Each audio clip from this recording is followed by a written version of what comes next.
तो इस प्रकार से वर्णन कर दिया कि शरीर के भीतर, चक्षु इंद्रिय के भीतर परमात्मा ही है। परमात्मा यहाँ पर उपास्य है। तम ब्रह्म को लेकर, खम ब्रह्म को लेकर के, प्राण ब्रह्म को लेकर के, तो अक्षी के भीतर जो पुरुष है वो कौन है? परमात्मा ही है। इस प्रकार से अक्षी के माध्यम से उसकी उपासना की जाती है, अक्षी रूप आधार को निमित्त बना करके। अब उसी में और हेतु कहते हैं, इस हेतु से भी परमात्मा ही उपास्य है, जीवात्मा उपास्य नहीं है। तो पाठ करते हैं 17वें सूत्र का। अनवस्थिते रसंभवाच्चा न इतरः।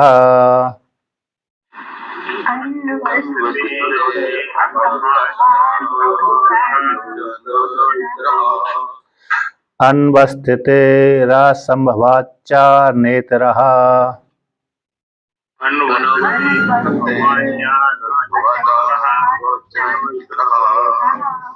तो यहाँ पर वर्णन करते हैं अनवस्थिते, यानी जो उपासक उपासना करता है, तो चक्षु या ये अश्विनी पुरुषो दृश्यते, या ये अश्विनी पुरुषो दृश्यते, ऐसा वाक्य किया था। जब व्यक्ति चक्षु के भीतर वो पुरुष है, वह आत्मा है, अमृत है, अवय है, ब्रह्म है। तो चक्षु के भीतर, तो हमको चक्षु के भीतर क्या दिखता है? हम दूसरे के सामने जब जाएंगे तो हमारा दृश्य उसके चक्षु के भीतर देखेगा, उसका दृश्य हमारे चक्षु के भीतर देखेगा। जब हम अपने दृश्य देखेंगे, हमारा प्रतिबिंब देखेंगे, तो दूसरे वाले व्यक्ति के चक्षु में जाकर के देखेगा। जब दूसरे वाले चक्षु के पुरुष के शरीर नेत्र के भीतर दिखेगा, तो उपासना काल में यदि वो उपस्थित वहां रहेगा तब तो दिख सकता है, किंतु प्रतिदिन वो हमारे सामने तो खड़ा नहीं हो सकता है। प्रतिदिन हमारे सामने तो वो पुरुष खड़ा नहीं हो सकता, जिससे इसलिए हमेशा के लिए खड़ा नहीं हो सकता है।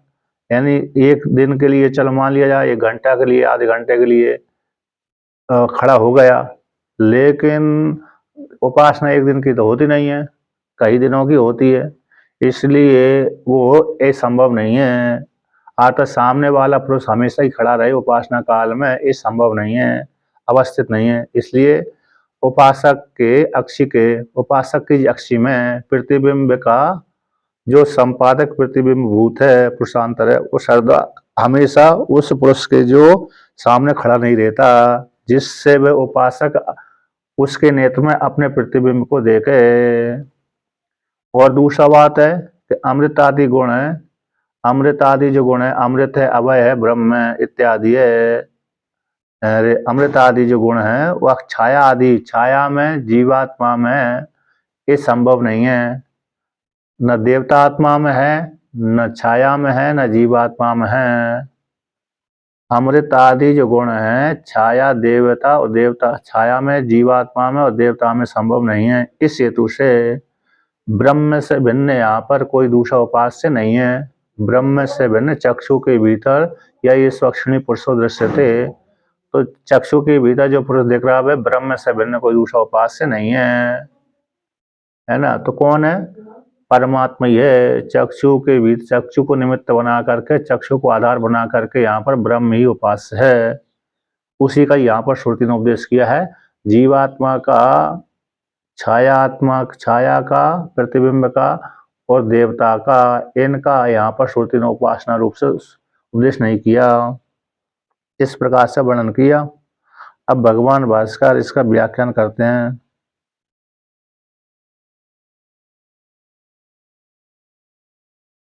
यत पुनरुक्तम, जो पहले कहा था कि छाया आत्मा, विज्ञान आत्मा, देवतात्मा व स्याद अक्षी स्थानेति, अक्षी के भीतर, चक्षु इंद्रिय के भीतर या तो छाया आत्मा मान लिया जाए, अथवा विज्ञान आत्मा जीवात्मा मान लिया जाए, अथवा देवता आत्मा मान लिया जाए अक्षी स्थान में। तो जो पहले कहा था उसके विषय में हम कहते हैं, अत्र उच्यते न छायात्मादिर इतरा यह ग्रहणम अर्हति, कि छायात्मादि इतर यहाँ पर आत्मा से भिन्न, ब्रह्म रूप ईश्वर से भिन्न छायात्मादि का छायात्म इधर यहाँ पर ग्रहण करने के योग्य नहीं है। इस प्रकरण में या ये सो अक्षणी पुरुषो दृश्यते, इस प्रकरण में छाया जीवात्मा विज्ञानात्मा देवतात्मा यहाँ पर ग्रहण करने के योग्य नहीं है। तो क्यों ग्रहण करने के योग्य नहीं है? क्यों, अकस्मात किस कारण से यहाँ पर जीव छाया देवता ग्रहण करने के योग्य नहीं है?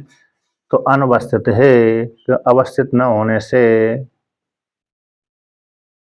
तो कहते हैं उसी को कि अनवस्थित से उपास्यत्वम सदा न सिद्ध्यति। उपास्य हमेशा साधक, उपास्य जो उपास्य है परमात्मा है, उपास्यत्वम सदा न सिद्ध्यति, यानी चक्षु के भीतर जो पुरुष है, सामने वाला व्यक्ति पुरुष उपासना काल में सामने नहीं खड़ा रहता। न तावत् छाया आत्मनस चक्षुषी नित्यम अवस्थानम संभवति, यानी क्योंकि छाया आत्मा का चक्षु के भीतर, छाया आत्मा का चक्षु के भीतर नित्य अवस्थान संभव नहीं है। यानी जब तक व्यक्ति सामने खड़ा रहता है तब तक तो छाया आत्मा दिखती है। जब तक उपासक के सामने यदि व्यक्ति खड़ा हुआ है तब तक उपासक के चक्षु के भीतर पुरुष का प्रतिबिंब दिखता है। तो मेरा प्रतिबिंब दूसरे के चक्षु में और दूसरे का प्रतिबिंब मेरे चक्षु में दिखेगा। जब तक आमने सामने दो पुरुष नहीं रहेंगे तब तक वो प्रतिबिंब नहीं दिखेगा चक्षु के भीतर। इसलिए वो हमेशा हमेशा दूसरा व्यक्ति उसके सामने खड़ा ही नहीं रह सकता। तो यहाँ पर छाया आत्मा का चक्षु के भीतर नित्य अवस्थान संभव नहीं है।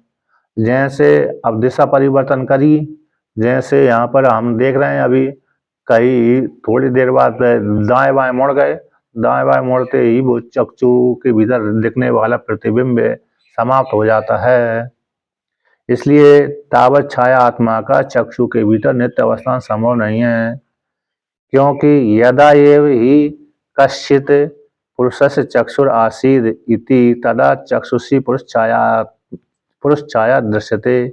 क्योंकि यदा जिस काल में कोई पुरुष जब चक्षु के पास में रहता है, सामने खड़ा रहता है, यदा जिस काल में कोई पुरुष कश्चित पुरुष चक्षु के पास में खड़ा रहता है, चक्षु के सामने खड़ा रहता है, चक्षुर आसीद यानी उपगच्छति, तथा चक्षु के समीप में जाता है, तथा उस काल में चक्षुषी पुरुष छाया दृश्यते, उसी काल में चक्षु के भीतर पुरुष की छाया देखी जाती है। इसलिए कहते हैं दृश्यते देखी जाती है। अवगते तस्मिन् न दृश्यते, कहते हैं जब पुरुष वहां से चला जाता है, उस चक्षु के सामने से पुरुष चला जाता है, तो न दृश्यते पुरुष छाया। वो जब पुरुष से चक्षु के सामने से निकल जाता है तो पुरुष की जो छाया है दिखना बंद हो जाती है। या ये सो अक्षिणी ही पुरुष इति च श्रुति ही सन्निधानात् स्वचक्षुषी दृश्यमानम पुरुषम उपास्यत्वेन उपदिशति। या ये सो अक्षिणी पुरुषो, या ये सो अक्षिणी पुरुषा, यह जो चक्षु के भीतर पुरुष है, इस प्रकार से श्रुति में चक्षु या ये सा पुरुष अक्षिणी, तो अक्षी के भीतर जो पुरुष है, यहाँ पर श्रुति में क्या दिया गया है? सन्निधानात, सन्निधान नजदीक का श्रुति वर्णन करती है। ये सब पुरुष है चक्षु के भीतर। तो चक्षु के भीतर तो स्वचक्षुषी में, किसके भीतर? अपनी चक्षु में, स्व की चक्षु में। तो स्व की चक्षु में दृश्यमानम पुरुषम, अर्थात उपासक की चक्षु में दिखने वाला जो पुरुष है उपास्यत रूप से श्रुति उपदेश करती है, दूसरे की चक्षु में नहीं। सामने वाला व्यक्ति खड़ा हुआ है उस वाले के चक्षु में नहीं, बल्कि हमारे जो उपासना कर रहा है उपासक, उसी के चक्षु के भीतर जो पुरुष दिख रहा है, उस वही पुरुष ही यहाँ पर उपास्यत रूप से श्रुति उपदेश करती है। क्योंकि नैदिक स्व चक्षु में, चक्षु के भीतर जो पुरुष दिख रहा है, इसलिए जो सामने वाला पुरुष जब खड़ा रहता है तभी उसकी पुरुष की छाया दिखेगी, नहीं खड़ा रहेगा तो नहीं दिखेगी। और श्रुति तो चक्षु के भीतर उपदेश करती है, नजदीकता का बोध कराती है। नाचा उसी को वर्णन करते कि नाचा उपासना काले छायाकरम कश्चित् पुरुषम चक्षु समीपे सन्निधाप्य उपास्यते इति युक्तम कल्पितुम। क्योंकि उपासना काल में छाया को करने वाला कोई पुरुष चक्षु के नजदीक में आकर के चक्षु के समीप में सन्निधा पे बैठ करके खड़ा होकर के उपस्थित होकर के उस उपासक के लिए उपासना का वर्णन करता है, उपासक के लिए उपासना के लिए सहायता करता है। ऐसा कल्पना करने के लिए शक्य नहीं है, ऐसा कल्पना करना शक्य नहीं है। नेत्रों के पास में बैठकर उपासना करे। कोई उपासना काल में छाया को करने वाला कोई दूसरा पुरुष उपासक के चक्षु के समीप में आ गया और आकर के बैठ गया, सन्निधि में नजदीक में आकर के बैठ गया और जो उपासना कर रखा है, तुम उपासना करो, मैं बैठा हुआ हूँ सामने तुम्हारे। ऐसा कल्पना करने के लिए शक्य नहीं है, कोई भी समर्थ नहीं है। कभी कभी तो हो सकता है, एक आध दो दिन हो सकता है, हमेशा हमेशा के लिए संभव नहीं है। तो कहते हैं अस्य एव शरीरस्य नासम अन्वेषा नश्यति इति श्रुति छाया आत्मनो अपि अनवस्थितम दर्शयति। और दूसरा है अस्य शरीर के नाश से को, जब शरीर का नाश हो जाता है तो छाया का भी नाश हो जाता है। जब शरीर का नाश हो जाता है तो जो छाया करने वाला पुरुष है उस छाया का भी नाश हो जाता है। चाहे हमारा शरीर का नाश हो गया तो हमारी छाया का भी नाश हो जाएगा। सामने वाले पुरुष की छाया शरीर नाश हो गया तो उसकी छाया आत्मा का भी नाश हो जाता है। इसलिए यहाँ पर कहते हैं इस शरीर के नाशम अनुएसा नश्यति, इस शरीर के नाश हो जाने पर उस छाया को करने वाले जो पुरुष था उसका भी नाश हो जाता है। तो श्रुति छाया आत्मा का, किसका? छाया आत्मा का भी अनवस्थितम दर्शति, तो छाया आत्मा की अवस्थिति नहीं दिखलाती श्रुति। अब दूसरा हेतु देते हैं, श्रुति में आता है असंभवाच्चा, तो संभव न होने से सूत्र का दूसरा भाग आया है। पहला वाक्य का व्याख्यान हो गया अनवस्थितेर, अब दूसरा भाग आता है असंभवात पद, तो उसी को कहते हैं असंभवच्चा तस्मिन उसमें तस्मिन अमृतत्वादीनाम गुणानाम न छायात्मनि प्रतीति। कहते हैं ये अमृत आदि जो गुण है, अमृत है, अवय है और कौन सा दृश्यत्व है इत्यादि जो गुण आए थे, अमृत अवयत्व आदि जो गुण है छाया आत्मनि, छाया रूप आत्मा में प्रतिबिंब में संभव नहीं है, न प्रतीत नहीं होते। यानी अमृत गुण, अभय गुण, ब्रह्म रूप गुण अथवा चेतन रूप जो धर्म है वे छाया रूप प्रतिबिंब में ये संभव नहीं है, छाया आत्मा में न प्रतीति संभव नहीं है। दृष्ट उसी को विवरण करके समझाते हैं कि ततः विज्ञान आत्मनो अपि साधारणे कृष्ण शरीर इंद्रिय है संबंधे सति न चक्षुषी एव अवस्थितत्वम का सक्यम का वक्तुम। क्योंकि तथा उसी प्रकार से, चलो छाया आत्मा नहीं है तो जीवात्मा में तो हो सकते हैं। यहाँ पर वर्णन करते हैं कि छाया आत्मा में नहीं है तो जीवात्मा में तो हो सकते हैं, तो जीवात्मा में भी संभव नहीं है। कौन? अमृत आदि जो धर्म है ये अमृत है, अवय है, ये जीवात्मा में भी संभव नहीं है। तथा उसी प्रकार से विज्ञान आत्मा का भी, जो साधारण विज्ञान आत्मा के भी कृष्ण संपूर्ण यानी सारे धर्म गुण हैं विज्ञान आत्मा का भी संभव नहीं है कि संपूर्ण, कृष्ण शब्द का अर्थ संपूर्ण, शरीर इंद्रिय संबंधे, जब जीवात्मा का साधारण रूप से शरीर के साथ इंद्रिय के साथ संबंध हो जाने पर न चक्षुषी अवस्थितम शक्यम वक्तुम, चक्षु में जीवात्मा बना ही रहता है ना। विज्ञान आत्मा का सारे शरीर इंद्रिय के साथ साधारण रूप से संबंध होने पर नेत्र में ही रहता है, ऐसा नहीं कहा जा सकता। यहाँ पर विज्ञान आत्मा का तथा विज्ञान जीवात्मा का भी साधारण रूप से शरीर इंद्रिय के साथ संबंध है, संबंध होने पर भी साधारण रूप से संबंध होने पर भी चक्षु में ही जीवात्मा रहता है, ऐसा बोलने के लिए न सक्यम, कथन करने के लिए शक्य नहीं है, और ये धर्म भी संभव नहीं है। यानी यहाँ पर वर्णन किया है कि जीवात्मा हमेशा हमेशा चक्षु के भीतर ही रहता है, ये संभव नहीं है, क्योंकि जीवात्मा के विषय में भी आता है, जीवात्मा जैसे जागृत अवस्था में तो कहाँ रहता है, चक्षु उपलक्षित संपूर्ण शरीर में, शिका से लेकर के नख पर्यंत तक प्रधान रूप से चक्षु में।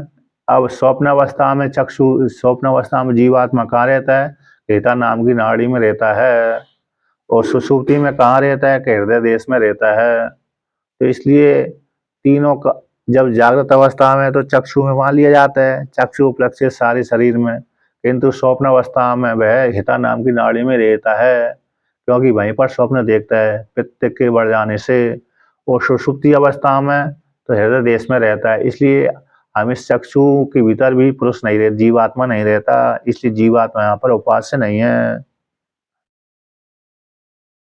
अथवा दूसरा बात है, एक तो जागृत अवस्था, स्वप्न अवस्था, सुषुप्ति अवस्था को लेकर कह दिया।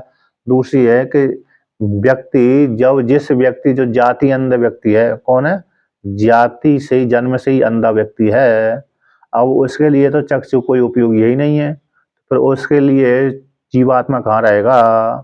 तो उसके लिए जीवात्मा चक्षु में नहीं रह सकता। जाति अंध जन्मांध, जन्म से जो अंधा है उसके लिए तो जीवात्मा चक्षु के भीतर नहीं रह सकता, उसके लिए तो कहाँ रहेगा, हृदय देश में रहेगा, तो सूत्र में रहेगा। सूत्र इंद्रिय से श्रवण करता है ना, तो सूत्र इंद्रिय में उसका स्थान बना रहेगा, अथवा हृदय देश में रहेगा, कंठ में रहेगा। कंठ में यानी हृदय नाम की नाड़ी में वो स्वप्न देखता है। जन्मांध तो स्वप्न नहीं देखता होगा, देखता भी होगा तो धुंधला देखता होगा। जन्मांध रहता है, उसको स्वप्न नहीं आते, क्योंकि उसके मन में कोई दृश्य बना ही नहीं रहा, अतः बना भी होगा तो उल्लू जैसा। कैसा, उल्लू के तो जैसा। पुराने तो दृश्य रहते हैं स्वामी जी के स्वप्न में, अभी के थोड़ी दिखते हैं, पुराने संस्कार रहते हैं ना जो भरे हुए, वो भी तो वो तो स्पष्ट होना चाहिए, क्योंकि पहले थोड़ी अंधा, हमेशा थोड़ी अंधा रहा है वो। नहीं, इस जन्म से नहीं है ना जन्म, तो इसलिए इस जन्म के स्वप्न नहीं देख सकता, तो पुराने भी हो सकता है, मालूम नहीं, पूछा ही नहीं अपन ने तो जन्मांध व्यक्ति से कि भाई कभी कभी दिखता भी है तो धुंधला दिखता है कि पूरा पूरा दिखता है कि नहीं। हाँ, पूछ लूंगा। हाँ, और क्या। तो इसलिए वो जन्मांध के विषय में संशय है। श्रवण तो सुनाई पड़ेगा, लेकिन अरे दिखेगा मुश्किल से, दिखता है कि नहीं दिखता। तो यहाँ पर वो ये टीका में वर्णन किया है, जाति अंधस्य अपि अहम इति अविशेषेण जीवस्य अभिव्यक्ते चक्षुर एव स्थानम इति अयुक्तम इति अर्थः। टीका माया, जाति अंध का भी हम इति, जाति अंध का भी मैं हूँ, ये विशेषण होता है, हमें जीवात्मा।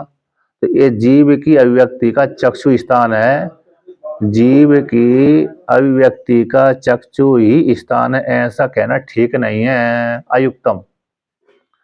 इसी जन्मांध व्यक्ति का तो जीव वहां पर चक्षु के भीतर नहीं रह सकता हमेशा हमेशा के लिए, क्योंकि उसको तो वहां पर है ही नहीं है।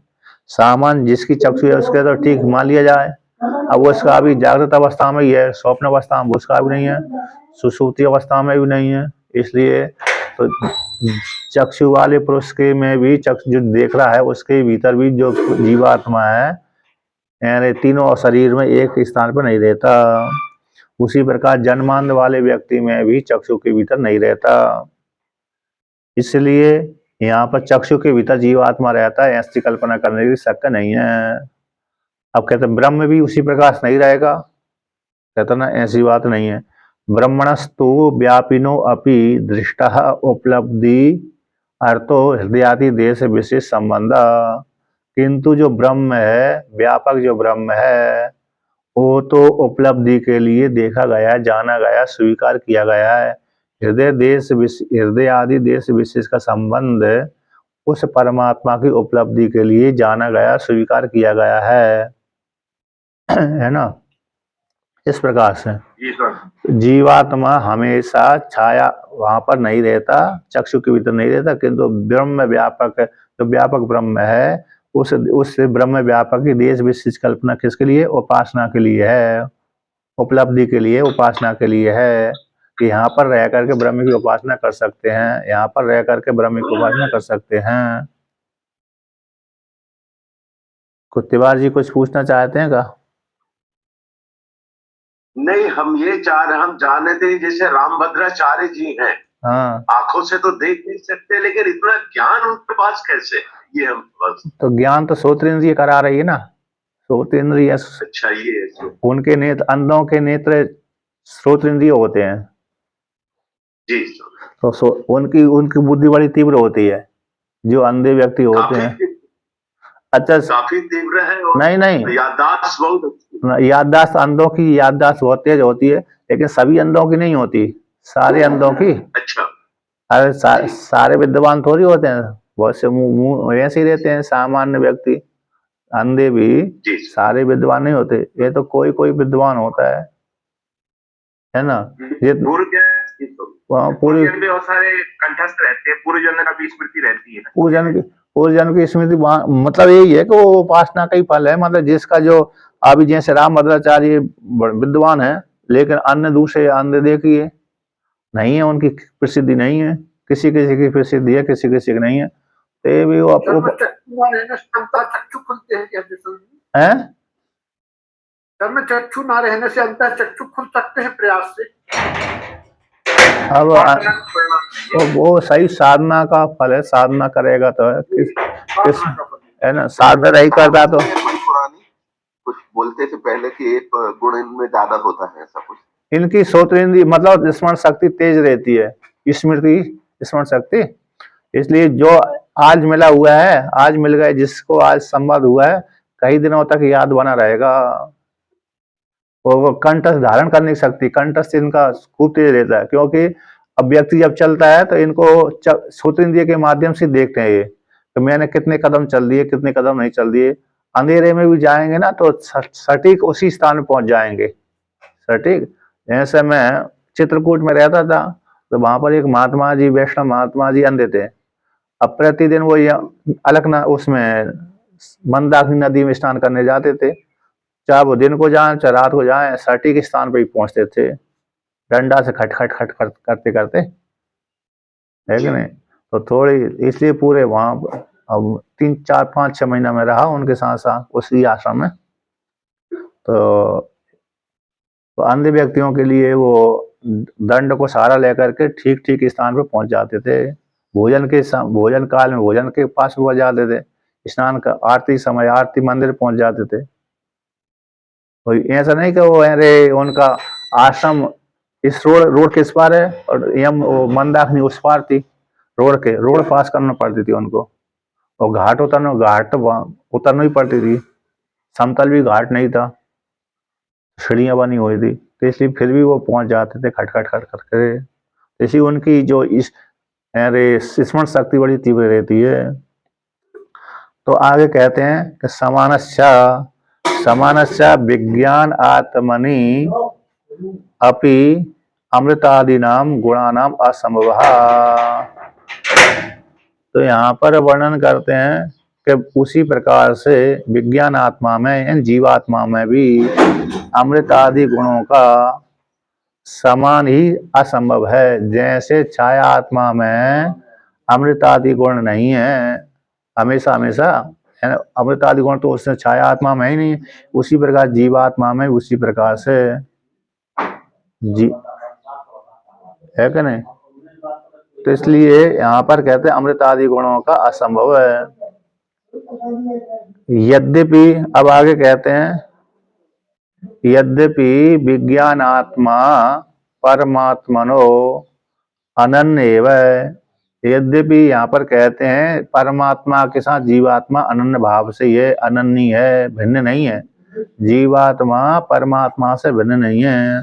तथापि अविद्या काम कर्म कृतम तस्मिन् मर्त्यत्वम अध्यारोपितम भयम चैति अमृतत्व अभयत्व न उपपद्यते।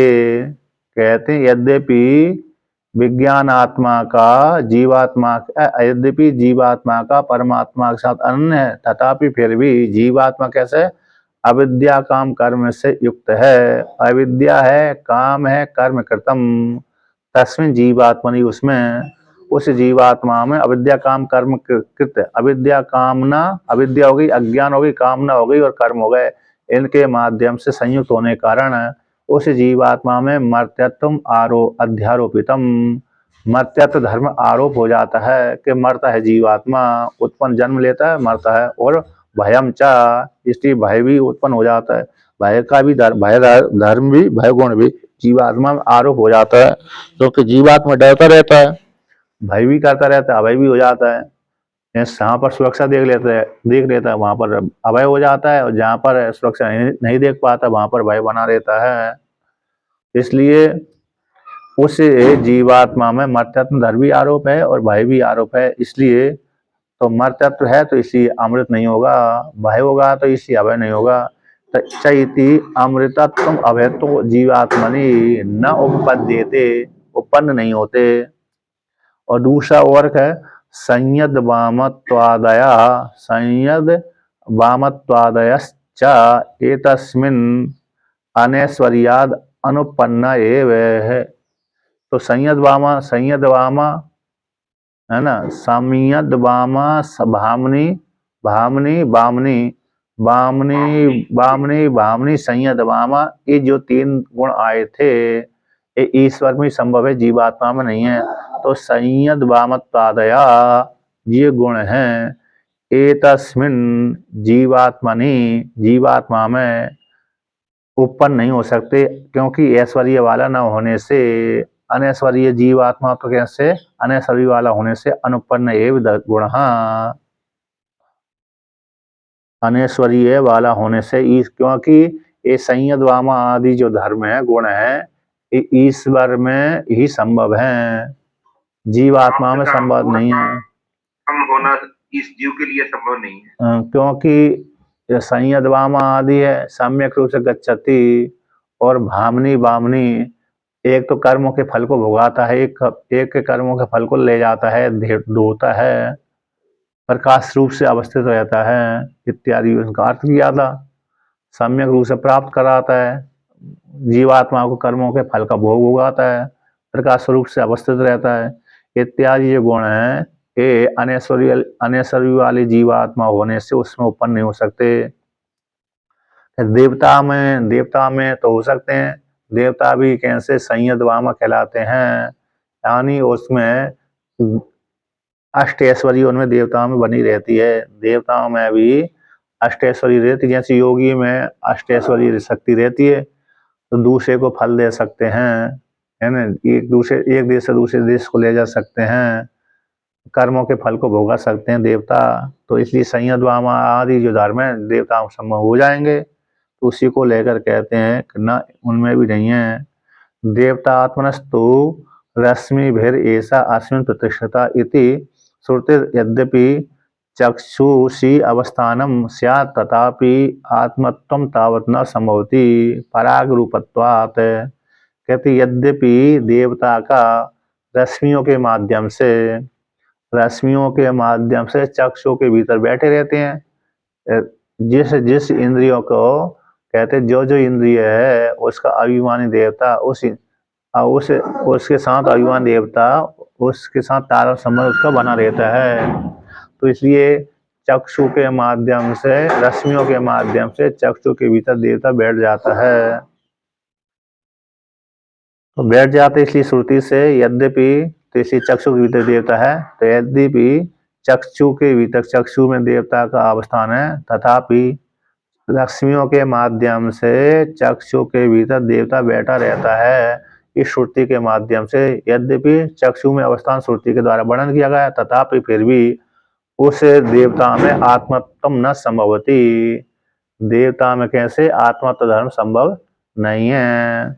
क्यों नहीं है? कि पराग रूपत्वात्, देवता जीवात्मा से भिन्न रूप वाला होने से, पराग रूप, जो पर होता है वो आत्मा नहीं कहलाता, जो पर होता है वह आत्मा नहीं कहलाता।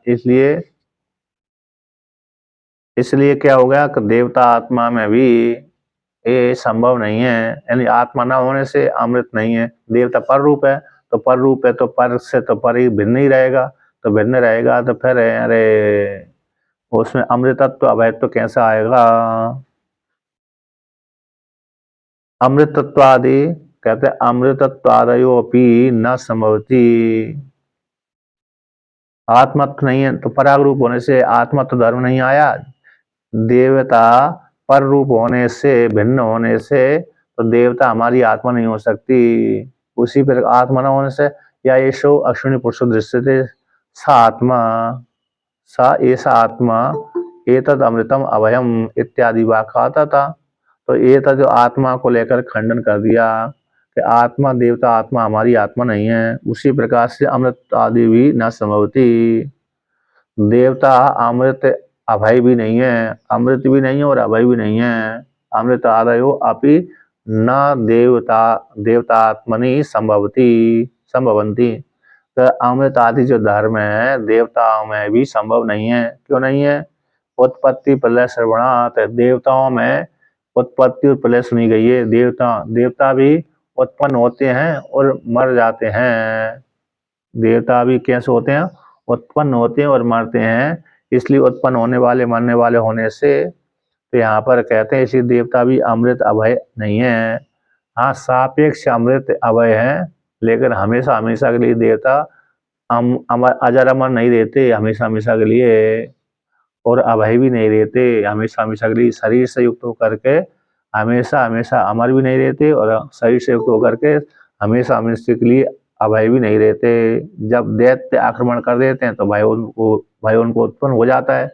देवताओं के ऊपर दैत्य राक्षस आदि जब आक्रमण करते हैं तो देवताओं को भय उत्पन्न हो जाता है।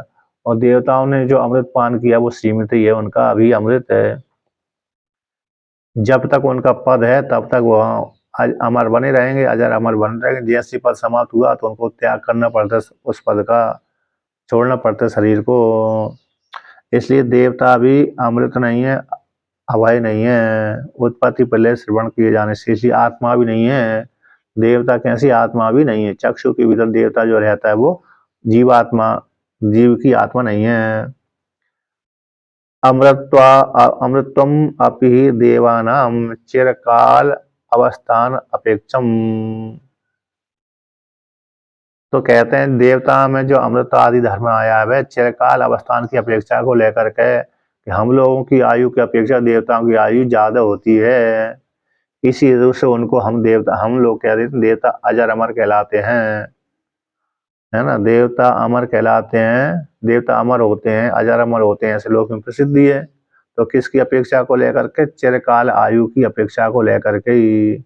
देवता का जो अमृतत्व है वह भी चिरकाल अवस्थान की अपेक्षा को लेकर अधिक काल तक जीवित रहते हैं। इसी हेतु से देवता अमर कहलाते हैं। ऐश्वर्यम अपि परमेश्वर आयतम न स्वाभाविकम, के देवता तो ऐश्वर्य वाले होते हैं, है ना। तो कहते देवताओं में जो ऐश्वर्य है वो परमात्मा के अधीन है, स्वाभाविक देवताओं में ऐश्वर्य नहीं है। अणिमा गरिमा लगिमा आदि जो है, अणिमा है, महिमा है, लगिमा है, गरिमा है, प्राप्ति है, प्राकंप है, ईशत्व है, वसित्व है, ये 8 सिद्धियां होती हैं।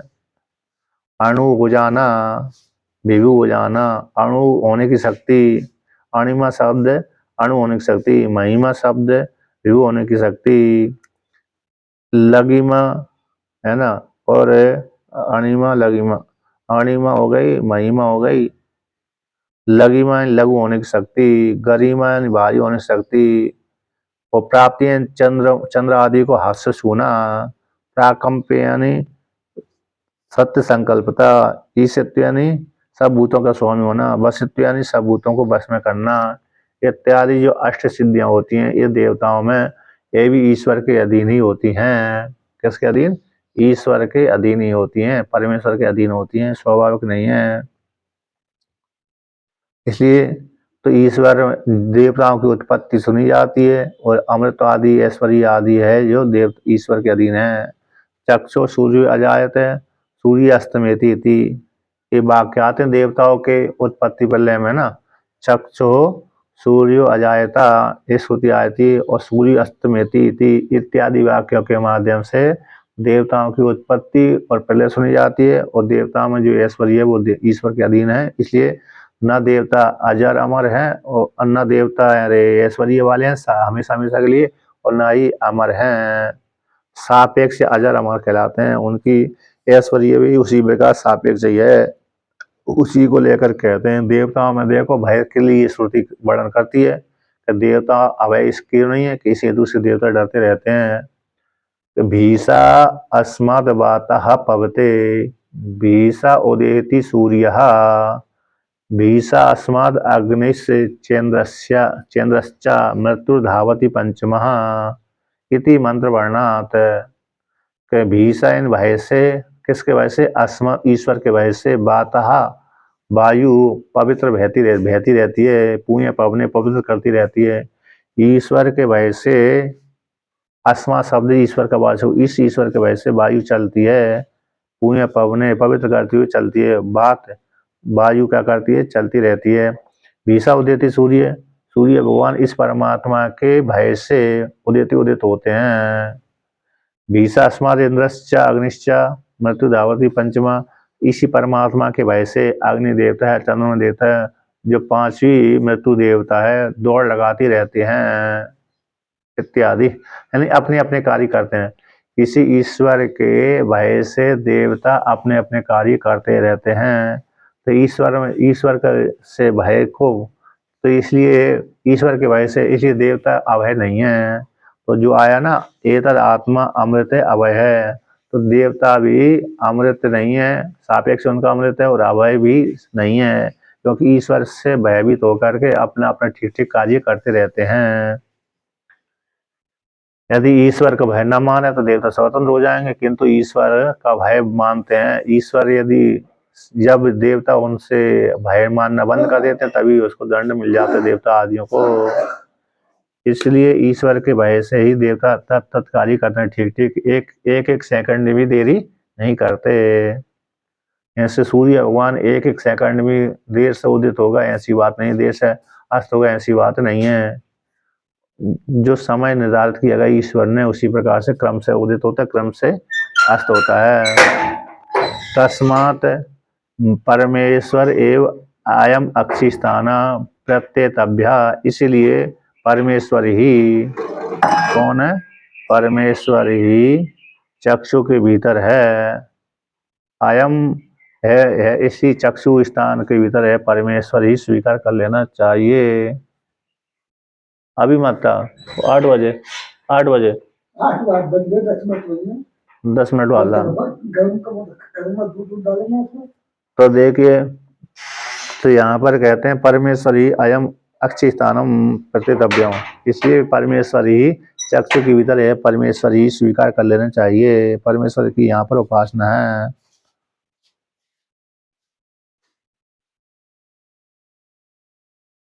अब कहते हैं अस्मिन् पक्षे दृश्यते इति प्रसिद्धवत् उपादानम शास्त्रादि अपेक्षम विद्वद विषयम प्ररोचनार्थम इति व्याख्येयम।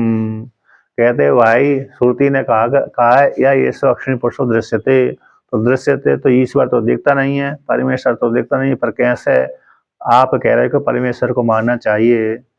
शरीर के चक्षु के भीतर या ऐसा पुरुष दृश्यते, ये तो हम लोगों को दिखते नहीं परमेश्वर, तो हम कैसे मान लें कि चक्षु के भीतर परमेश्वर देखा जाता है? चक्षु के भीतर जो परमेश्वर है वह देखा जाता है, दृश्य हो जाता है। कैसे जाना गया? किसके द्वारा देखा गया? हम जब भी देखते हैं चक्षु के भीतर हमारी चक्षु के भीतर और तो दूसरे की चक्षु के भीतर तब तो छाया ही दिखती है, और छाया तो वो पुरुष नहीं है।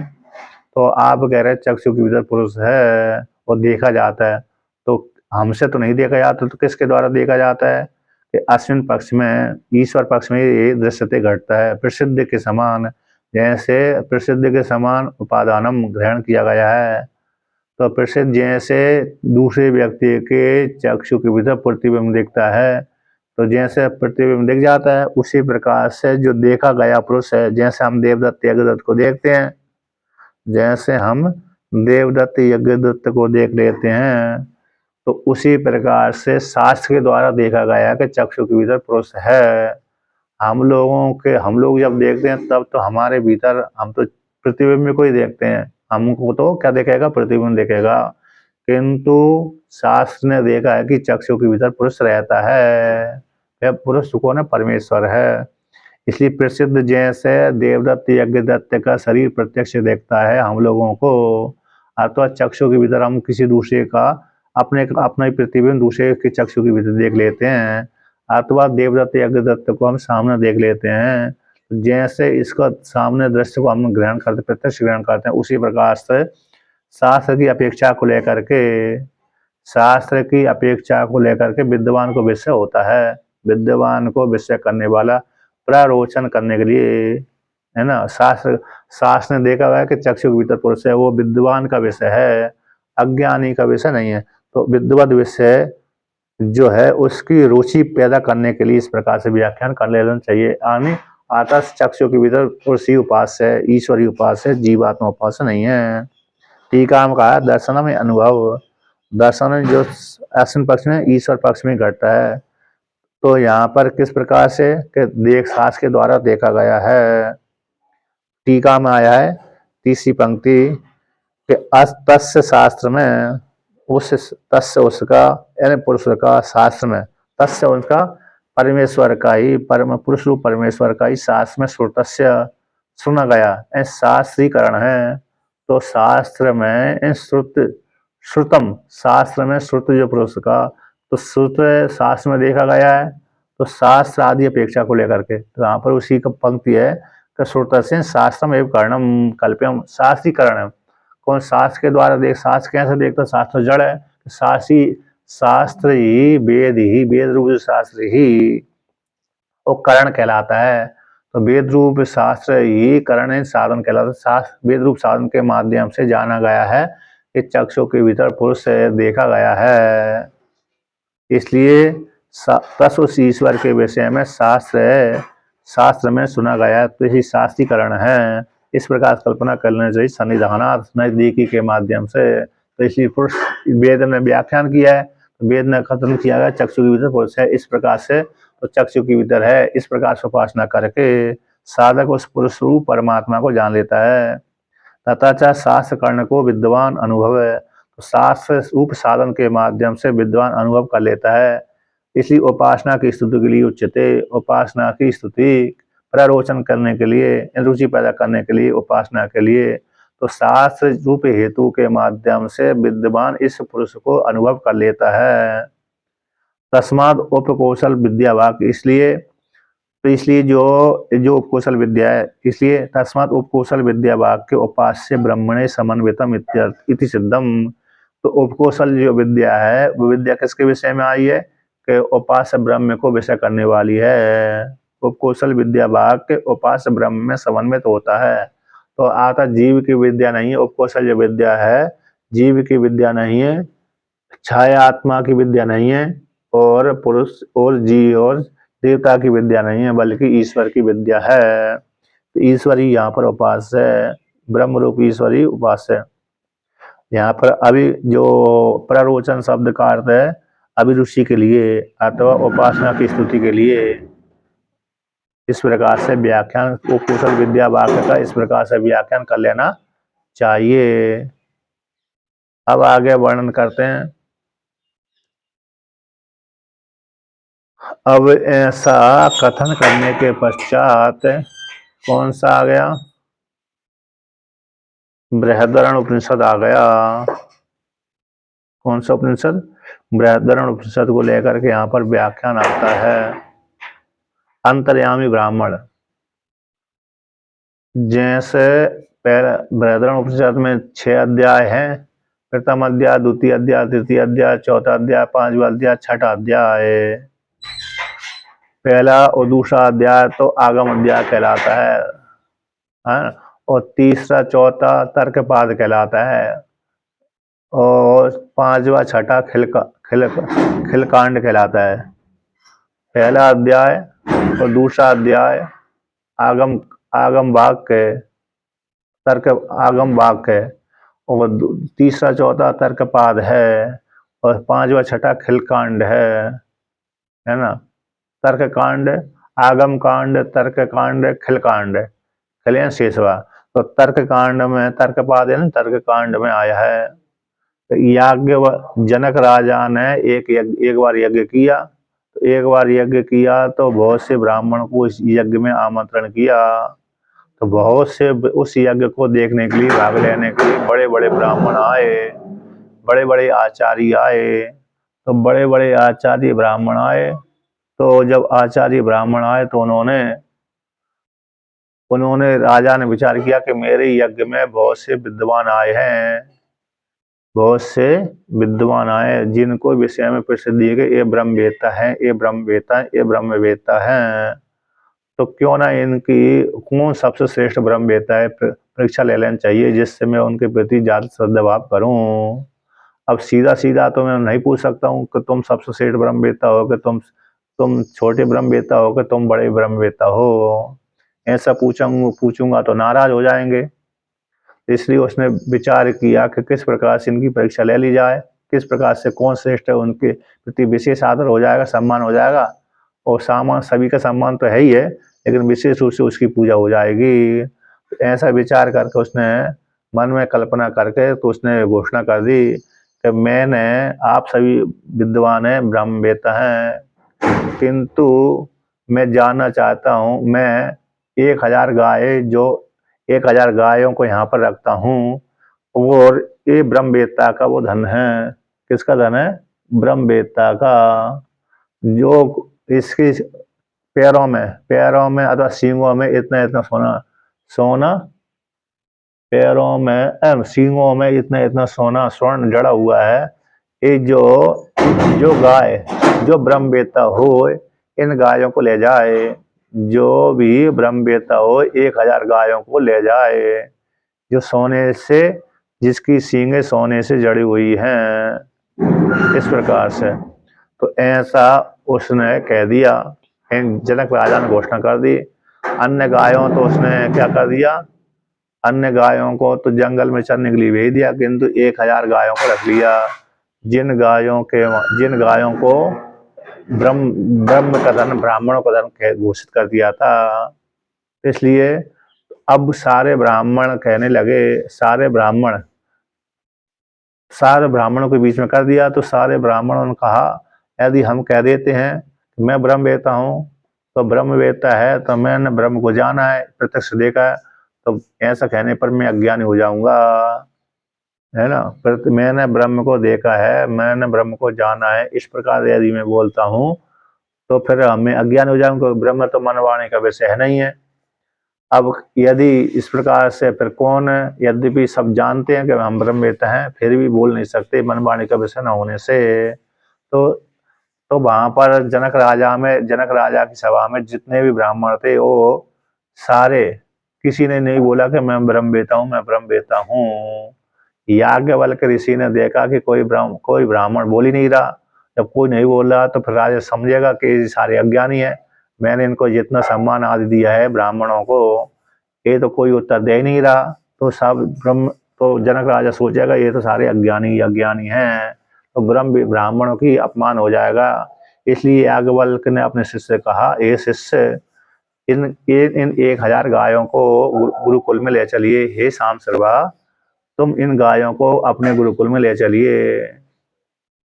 तो जब इस प्रकार से आज्ञा दे दी, शिष्य ने स्वीकार कर लिया, 1000 गायों को ले जाने लगे। तो अन्य ब्राह्मण बोलने लगे कि ये ब्राह्मणों का धन है, तुम अकेले कैसे ही इसके ऊपर कब्जा कर रहे हो, हम सभी ब्राह्मणों का धन है, अकेले तुम 1000 गायों को कैसे ले जा रहे हो।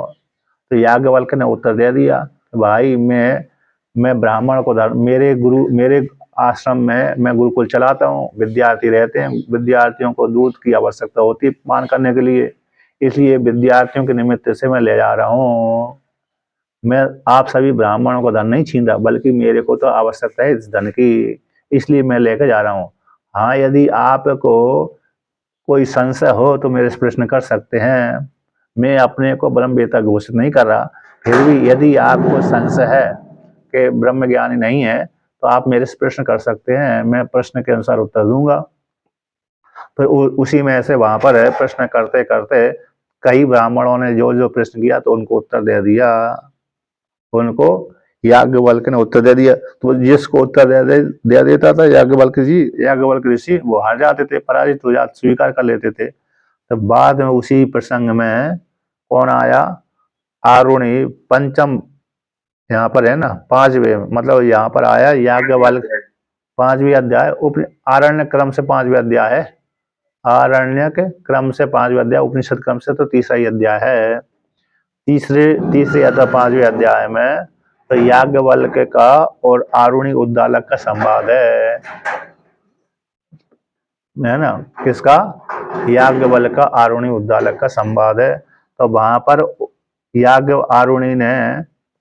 आरुणि उद्दालक ने याज्ञवल्क्य से पूछा था अंतर्यामी सूत्रात्मा के विषय में। उसने कहा कि हे याज्ञवल्क्य, हम अपने आचार्य के साथ मद्र याग अध्ययन करते हुए, यज्ञ करवाते हुए हम आचार्य के साथ मद्र देश में घूम रहे थे। तो किसी एक ब्राह्मण के घर में रुके हुए थे, वहां पर अध्ययन भी करते थे, यज्ञ भी करते थे, यज्ञ कराते हुए अध्ययन भी करते थे। जैसे पहले आचार्य ब्राह्मण आदि हैं, अभी भी जैसे महात्मा आदि होते हैं ना, और महात्मा आदि अपने साथ विद्यार्थियों को रखते हैं, तो जहाँ जाते वहीं पाठ चलाने लगते हैं, है कि नहीं। जैसे अभी तो ऑनलाइन चल रहा है ना, ऑफलाइन में जहाँ जाते हैं वो विद्यार्थी को साथ साथ लेकर चले जाते हैं। जब मंडलियाँ चलती थी, व्रत मंडलियाँ, तो वहाँ पर सारे महात्मा आपस में पढ़ते रहते थे। तो जहाँ भी रुक जा, चाहे 1 महीना रुक जा, चाहे 2 महीना, वहीं पर रह करके पाठ चलाते रहते थे हर दिन। तो उसी प्रकार से हम अपने आचार्य के साथ मद्र देश में घूमते थे, मध्य देश में रहते थे। तो वहां पर किसी कपि गोत्र उत्पन्न पतंचल, जो पतंचल जिसका नाम था और काप तो उसका नाम था, कपि गोत्र में उत्पन्न होने से काप कहलाता और पतंचल उसका नाम था। उसके घर में हम रहते थे, यज्ञ करते थे, करवाते थे, और अध्ययन भी अपने आचार्य से अध्ययन भी करते थे। तो वहां पर उसकी पत्नी गंधर्व से अनुग्रहित हो गई। जैसे कोई भूत प्रेत किसी शरीर में प्रवेश कर जाता ना, उसी प्रकार से गंधर्व ही उसके शरीर में प्रवेश कर गया। तो उसने पूछा, उसकी पत्नी से हमने पूछा, तुम कौन हो इसके शरीर के भीतर है। तो उसने कहा कि मैं आथर्वण कबंध हूँ। तो उस आथर्वण कबंध ने पूछा कपि गोत्र उत्पन्न पतंचल से और याज्ञिक लोगों से कि हे काप्य, हे याज्ञिक, क्या तुम जानते हो, उस सूत्र को जानते हो जिसके द्वारा संपूर्ण संसार घटित रहता है। तो कपि गोत्र में उत्पन्न काप्य ने कहा, महाराज मैं नहीं जानता। पहला प्रश्न किया। तो दूसरा प्रश्न किया, क्या उस अंतर्यामी परमात्मा को जानते हो जिसके द्वारा सभी संपूर्ण जगत बस में रहता है, वह सबकी आत्मा कहलाती है, क्या उसको जानते हो? कि नहीं महाराज मैं नहीं जानता। तो उसने नहीं जानता, तो इसलिए कहा कि जो इसको सूत्र को जानता है, जो अंतर्यामी को जानता है, वो अमृत है, अभय है, अजर है, वो अभय हो जाता है। ऐसा उसने कहा, उपदेश किया। तो उससे सूत्रात्मा को अब मेरे से तुम जान लो, अंतर्यामी को तुम मेरे से जान लो। तो कपि गोत्र उत्पन्न काप्य ने उस गंधर्व से सूत्रात्मा को जाना और अंतर्यामी को जाना। और भाई जब उसकी पत्नी गंधर्व से गृहित थी, उसी काल में हम उसके सामने खड़े थे, पास में थे। तो हमने भी जो ज्ञान है, ये याज्ञवल्क्य गंधर्व से ज्ञान लिया है, जो आथर्वण कबंध था, उसके द्वारा हमने एक ज्ञान प्राप्त किया, किसका, सूत्रात्मा का और अंतर्यामी का। तो उस ज्ञान को तो असला हमारा जो ज्ञान है कपोल कल्पना नहीं है बल्कि परंपरा से आया है। इति सुश्रम धीराणाम ये नस्तव्याच शिक्षे, ऐसा वाक्य आता है। हमने जो ज्ञान प्राप्त किया किससे प्राप्त किया? धीरों का वचन है, परंपरा से आया है, कपोल कल्पना नहीं है। उस ज्ञान को, उस सूत्र को और अंतर्यामी को क्या तुम जानते हो कि नहीं जानते? यदि तुम नहीं जानते हो और ब्राह्मणों का धन ले जाते हो और अपने को ब्रह्म विज्ञान नहीं कहते हो तो तुम्हारा सर फट जाएगा, तुम्हारा सर फट जाएगा, मुर्दा गिर जाएगा, फट जाएगा। तो जब इस प्रकार से ये आरुणी उद्दालक ने कहा, उसने याज्ञवल्क्य ने उत्तर दिया, हाँ मैं जानता हूँ सूत्रात्मा को, हिरण्य सूत्रात्मा को और अंतर्यामी को जानता हूँ। इस प्रकार से वहां पर ये उत्तर आया, उसी को प्रसंग को लेकर आया। अच्छा, पूरा इस अधिकरण के साथ संगति कौन है? तो इस अधिकरण के साथ आक्षेप संगति है। तो आक्षेप संगति 471 नंबर पृष्ठ पे है।